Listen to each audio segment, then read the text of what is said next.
नमस्ते मित्रांनो, सर्वप्रथम आपण एक येलो शीट घेतला आहे जे स्क्वेअरमध्ये कट केला आहे। तसं जर आपल्याला मोठा पीस घ्यायचा आहे आणि त्याच्यात असे छोटे छोटे भरपूर पीसेस कट करून घ्यायचे आहेत। मी जवळजवळ मोठे 5 ते 6 शीट घेतले होते आणि त्याच्यातून असे छोटे भरपूर शीट घेतले। हा शीट मधून असं फोल्ड करायचा आहे, हा सेकंड फोल्ड, हा थर्ड फोल्ड, असा फोल्ड करायचा आपल्याला। मी तुम्हाला परत एकदा दाखवते।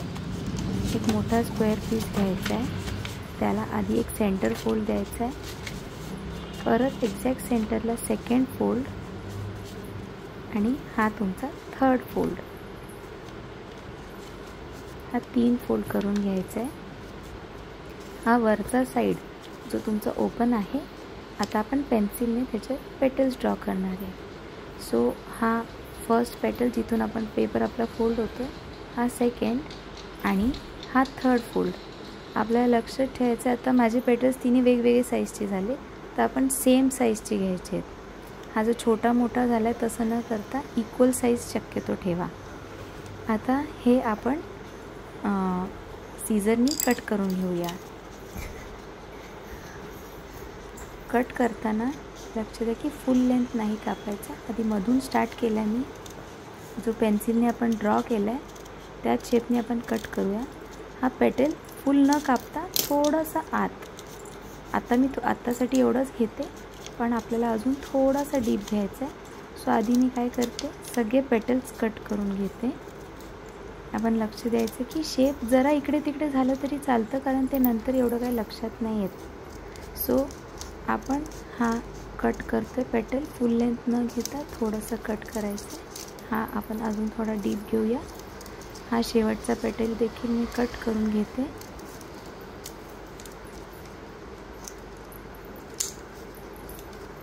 मग आपल्याला हा फ्लावर ओपन करून बघायचा, कारण जिथे जिथे फोल्ड आहे तिकडे तो अटॅच असणार आहे। सो आपण तोही भाग कट करून घेऊया। एकदा चेक करून घ्या कुठलं लेयर अटॅच नाही आहे ना, त्यासाठी आपण एकदा हा शेवटचा अजून एक लेयर मी कट करून घेते आणि परत एक कन्फर्मेशनसाठी आपण फुल फ्लावर ओपन करायचं आहे पूर्ण, आणि नीट बघून घ्यायचं कुठले पेटल अटॅच तर नाही आहेत ना। सो आता इथे आपल्याला हा मिडल अटॅच दिसतोय, हे सगळे ओपन आहेत, हा राहिला आहे। सो नीट बघून घ्यायचं आहे कुठला पेटल अटॅच राहिला आहे, सो तोही डीप करून घ्यायचा आहे। माझे इथे 4 फोल्डचे शक्यतो राहून जातात, सो ते चेक करून तुम्हाला हा फोल्ड करून घ्यायचा आहे। एकदा हा कट झाला तर परत आपल्याला हा फोल्ड करायचा आणि हे फोल्ड झाल्यानंतर प्रत्येकी पेटल आपल्याला परत मधून पण फोल्ड करायचा आहे, जो तुम्हाला नंतर इफेक्टमध्ये दिसेल। मी आधी ना असे सगळे शेप्स बनवून घेते। हे झालं, हे एक आपल्याला असे भरपूर लागणार आहेत। सो जसं मी आधी सांगितलं, मी 5 ते 6 मोठे येलो शीट घेतले होते, त्याच्यातून एवढे स्क्वेअर्स कट करून मी एवढे बनवले। आता मी एक मिडल पीससाठी हे भरपूर सारे पेटल्स मध्ये एकत्र गमनी आणि स्टेपलरनी अटॅच केले आहे। त्यासाठी मी असे छोटे छोटे साईड बाय साईड, त्यासाठी मी आधी एक स्क्वेअर न्यूजपेपर छोटासा पीस घेतला डबल लेअर करून आणि त्याच्यावरती गोल गोल असं चिटकवत गेले। आता बेससाठी माझ्याकडे स्टार्टिंगपासून व्हिडिओ नसल्यामुळे आधी मी तुम्हाला एक्सप्लेन करते। एक मी सर्कलमध्ये कापून घेतला आहे कार्डबोर्ड बेससाठी, आणि त्या कार्डबोर्डमध्ये 2 होल करून घ्यायचं आहे गळ्यात, जे आपल्याला हा सॅटिन लावायचा आहे। सो त्याच्यासाठी हा फुट्ट्यामध्ये आधीच सॅटिन लावून घ्यायचं आहे, कारण नंतर अटॅच करणं डिफिकल्ट जातं। जसं मी तुम्हाला सांगितलं, आधीचा थोडासा व्हिडिओ मी घेऊ शकले नाही आहे, पण मी तुम्हाला एक्सप्लेन करते। जे आपण शीट कट केले होते छोटे छोटे हे पेटल्स बनवले ट्रायंगल शेपचे, आपल्याला आधी बाहेरून लावायला सुरू करायचं आहे, म्हणजे आपली फर्स्ट लेअर अशी एकदम कडेला असेल सर्कलच्या, अशी कडेला आपल्याला प्लेस करत जायची। आणि लक्षात ठेवायचं की 2 पेटल प्लेस करताना आपल्याला थोडा अंतर ठेवायचं आहे। दोन्ही ट्रायंगल ठेवताना असं थोडंसं अंतर ठेवायचं आहे आणि असं कंप्लीट एकाच्या बाजूला एक लावत जायचं आहे, कंप्लीट बाहेरच्या बाजूला। असा हा फुल सर्कल आधी फर्स्ट भाग लावून घेतलेला आहे मी, आणि हा फुल कवर करायचा हा कंप्लीट। आणि हे जे मध्ये ट्रायंगल आपला राहिला आहे आता आपण ज्या सेकंड लेअर प्लेस करतो तो दोन्ही ट्रायंगलच्या मध्ये ठेवायचा आहे. आणि तुम्ही इथे जसं की बघताय की मी जे हा प्लेस करायच्या आधी सगळे पेटल्स देखील फोल्ड करून घेतले आहे.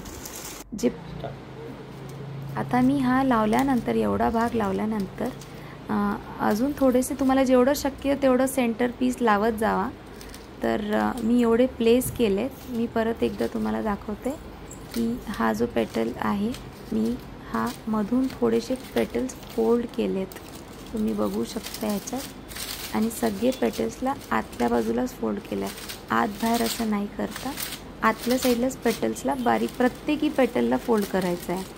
आणि मग परत फोल्ड केल्यानंतर हा परत बॅक टू हा आपल्याला आधीच करून घ्यायचा आहे. सो हा आपण केल्यानंतर परत हा सर्कल सेंटरपर्यंत करत जायचं आहे. सो मला पण सेंटरचा भाग थोडासा फुगीर वर पाहिजे, म्हणून मी एका लेवलपर्यंत ह्याला चिटकवत गेले. आणि सेंटरला हा चिटकवल्यानंतर आणि सेंटरला एक न्यूजपेपर ठेवला आहे थोडासा जाड वर, त्याला असा फुगीर दाखवण्यासाठी.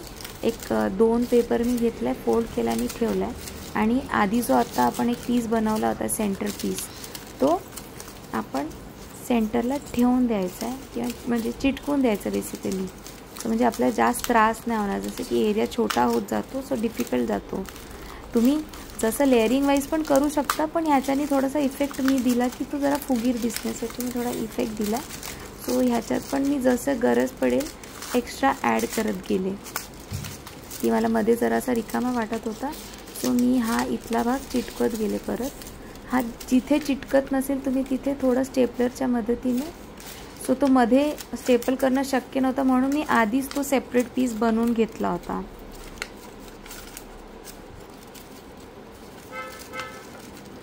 आता आणि हे जे तुम्ही पानं बघितलं हे सिम्पल चार्ट पेपर आहे ज्याच्यावर मी पान बनवलं. फारसं याला काही सपोर्ट नाही दिला आहे कारण आपल्याला त्याला असा कडक इफेक्ट द्यायचा नव्हता. हा सेम आम्ही छोटा फ्लावर बनवला आहे हेडपीससाठी, डोक्यासाठी सिमिलर पद्धतीने बनवला आहे. परत एकदा मी तुम्हाला दाखवते. हा मी स्टेपल करून घेतला आहे बऱ्याच ठिकाणी कारण तो चिटकवणं पॉसिबल होत नव्हतं मला फार. सो मी तो खूप गुच्छा करण्यासाठी तो स्टेपल करून तो मध्ये आता हा पीस त्या न्यूजपेपरवरती चिटकून दिला आहे. सो हा जरा फुगीर आणि वर दिसत होता आणि फुल भरून आला होता खूप. हे पेटल्स आता मी जसं सांगितलं सिम्पल चार्ट पेपर आहे. आपल्याला याला कडक इफेक्ट नाही द्यायचा. सो तो साधा चार्ट पेपर सो दॅट तो असा लटकेल, फ्लावरचे पेटल असे लटकेल. मी फक्त वरच्या याला स्टिक दिला होता थोडा स्टेबिलिटी वरती द्यायला. हा आता इथे जरा तुटला आहे पण तुम्ही व्हिडिओमध्ये बघू शकता की तो स्टेबल आणि खालचा मी तसं सोडलेला आहे. आणि हा हेडपीस सिमिलर, आधी मी एक बेस प्लेन घेतला आहे, प्लेन चार्ट पेपरचाच घेतला आहे. हा अख्खा पेटलवरती पेटल ठेवत गेली मी. ह्याच्यात आपण तो ट्रायंगल सिस्टम नाही केला आहे, एकावर एकावर असं पेटलच ठेवत गेली आहे. आणि पान त्याला फोल्ड केलं आहे आणि हा हेअरबँड लावला आहे. सो हा डोक्यावरती नीट बसतो. अशा प्रकारे हा एकदम सुंदर फूल होतो.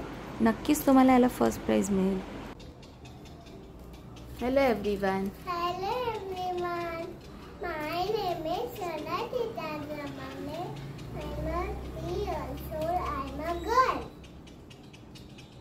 I'm a marigold flower.